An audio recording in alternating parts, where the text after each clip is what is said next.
El gobierno brasilero vetó la entrada de Venezuela en los BRICS. Y aunque sucedió hace varios días, la decisión sigue siendo motivo de todo tipo de lucubraciones porque pocos le encuentran una explicación convincente.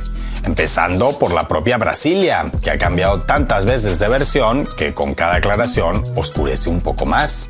Pocos días antes del encuentro, que tuvo lugar en Kazán, Rusia, el gobierno de Lula da Silva anunció que el presidente brasilero había tenido un accidente doméstico y no podría asistir al evento. Lula participaría por videoconferencia y en su lugar asistiría a la ciudad rusa su canciller, Mauro Vieira. Un accidente que más de uno mencionaría ácidamente una vez concluida la cumbre. Pero no nos adelantemos, porque en este video hay mucho que contar y todavía más que analizar. Ahí les va.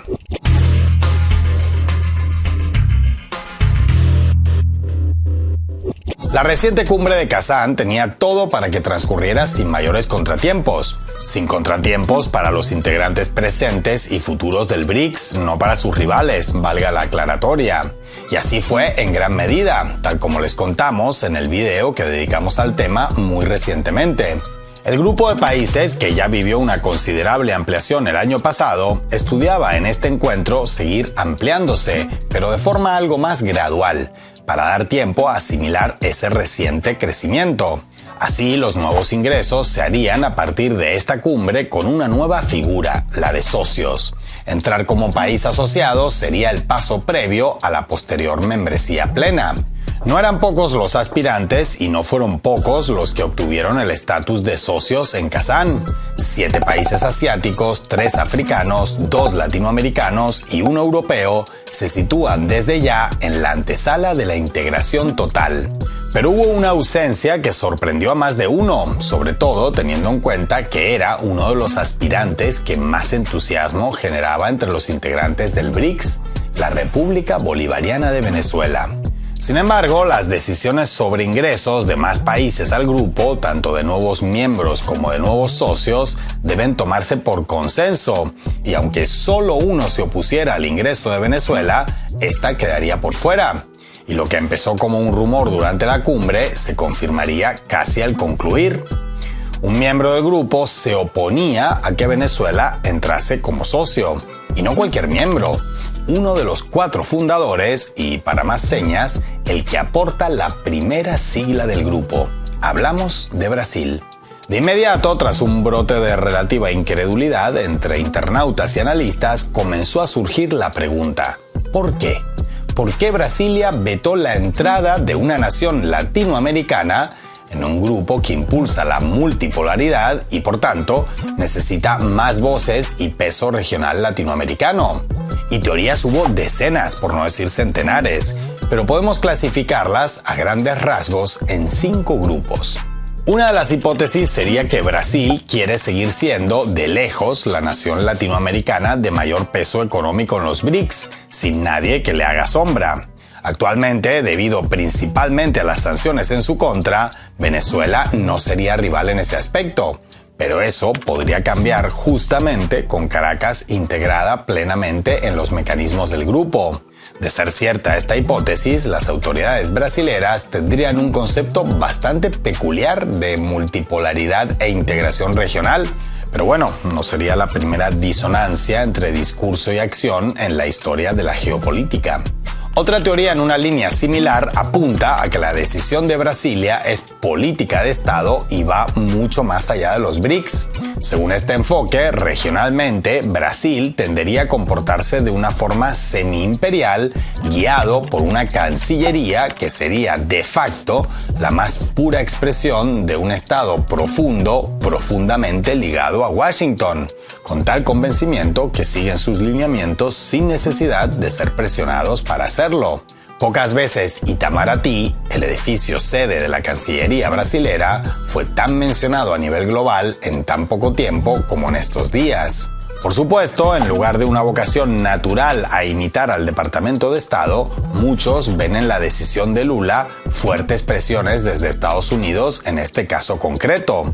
De acuerdo a ese enfoque, desde Washington podrían medio tolerar que Brasil juegue a la multipolaridad con chinos y rusos en su grupito de amigos de los BRICS, pero no que le den balones de oxígeno a archirrivales de la Casa Blanca como Venezuela. Sin embargo, no está de más recordar que el año pasado Brasilia no vetó el ingreso nada más y nada menos que de Irán a la organización. Y cuesta creer que esos días el teléfono del despacho Oval estuviera estropeado. Una cuarta posible explicación hace referencia a cuestiones de política electoral interna del Brasil. Recordemos que Lula llegó al poder en 2022 con un margen de victoria de infarto, de la mano de una coalición de esas del tipo entren que caben todos, que incluye a rivales de toda la vida del mandatario, entre ellos su actual vicepresidente, Geraldo Alckmin. En ese sentido, con el portazo a Caracas, el presidente brasilero habría querido contentar a algunos de sus aliados de gobierno.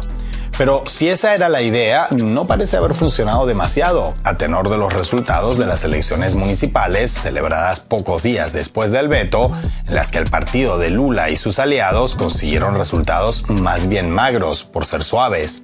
La quinta hipótesis que detectamos es la de que el actual gobierno brasilero tendría temor a que la entrada de Venezuela supusiera una especie de radicalización del BRICS respecto a Washington, Londres y Bruselas, con los que Brasilia quisiera seguir manteniendo buenas relaciones.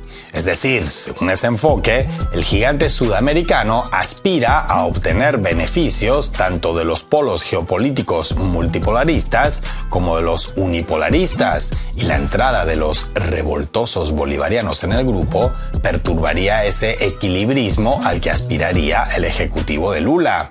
Si nos atenemos a la mayoría de análisis que hemos visto, y créannos, hemos visto muchos y de fuentes muy diversas, el consenso casi unánime es que los motivos del gobierno brasilero para actuar como actuó son una mezcla de todos los anteriores. Nadie parece creer en la versión de Brasilia, fundamentalmente porque no hay una única versión, sino varias y no oficiales, formalmente hablando, que van desde que hay que ver cómo se integrarían los BRICS, un país con una economía tan peculiar por las actuales circunstancias venezolanas, que es por las actas de las elecciones presidenciales de julio, pero que a la vez no pretenden entrometerse en los asuntos internos de Venezuela, que el problema es que Caracas prometió mostrarles las actas, pero no cumplió, y eso mermó nuestra confianza, etc. La cara del canciller brasilero durante el evento en Kazán no reflejaba precisamente la expresión de alguien que se sintiera cómodo con la ingrata tarea que le tocaba llevar a cabo, y la falta de claridad del gobierno brasilero a la hora de dar motivos claros, o por lo menos no tartamudeantes, hicieron que incluso más de uno, con razón o sin ella, ese es otro tema, dudara si Lula no acudió a Kazán en verdad por un problema médico o si el problema real fue más bien político. Porque el otro consenso entre analistas que añade más incertidumbre a todo este asunto es que la medida no solo no benefició a los BRICS, es más, fue todo lo contrario, pero es que tampoco ha beneficiado al mandatario brasilero. De hecho, es también justo lo contrario. Lula ha cosechado muchas más críticas entre sus partidarios que aplausos entre sus rivales fuera y dentro de Brasil. En estos días es más fácil encontrar un brasilero con la camiseta de la selección argentina que uno que haya mejorado su opinión sobre el presidente de su país por el veto contra Venezuela. Llama la atención, antes de concluir y para sumar más elementos al análisis, cómo el gobierno de Lula no se manifestó en contra ni se lamentó de la posible entrada de la Argentina de Javier Milei en los BRICS, cuando el presidente argentino tuvo la posibilidad de hacerla efectiva tras ganar las elecciones de ese país. O como Narendra Modi, el mandatario indio, a menudo señalado junto a su partido de mantener posturas islamófobas, pudo pensar en grande y no se le ocurrió dejarse llevar por motivaciones secundarias para vetar el ingreso en el organismo como miembros plenos de países de aplastante mayoría musulmana como Egipto, Emiratos Árabes Unidos o la República Islámica de Irán. Es decir, cuanto más se analiza la decisión de Lula, si es que realmente es suya, porque al momento de grabar este video no lo ha aclarado, menos se entiende. Pero independientemente de los motivos reales sobre este veto, confesables o no, la vida continúa. La de los BRICS y la de Venezuela también. El hecho de que se haya vetado a un país que ya apostaba a la multipolaridad desde antes incluso de que los BRICS se constituyeran, una nación sometida además a todo tipo de medidas coercitivas de clara estirpe unipolar, que han causado profundo daño a su población y que podían aliviarse mediante el ingreso como socio, dejará sin duda sus cicatrices, en forma de muy poco constructivos, pero muy lógicos, rencores. Sin embargo, esta historia no termina acá. En la propia cumbre, el presidente ruso señaló que siempre ha considerado a su par brasilero como honesto y muy decente y subrayó su total confianza en que abordará lo sucedido desde una posición objetiva. Independientemente de lo que suceda, Venezuela encontrará la forma de mejorar su situación a través de los mecanismos que el BRICS implemente. Y no solo Venezuela.